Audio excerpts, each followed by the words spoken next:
जोडशब्दांचा अभ्यास करूयात।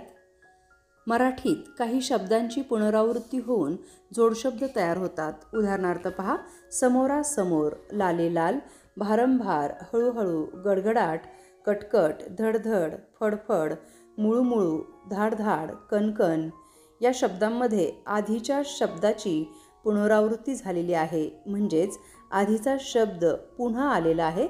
अशा शब्दांना जोडशब्द म्हणतात। आणखी एक पाहूयात।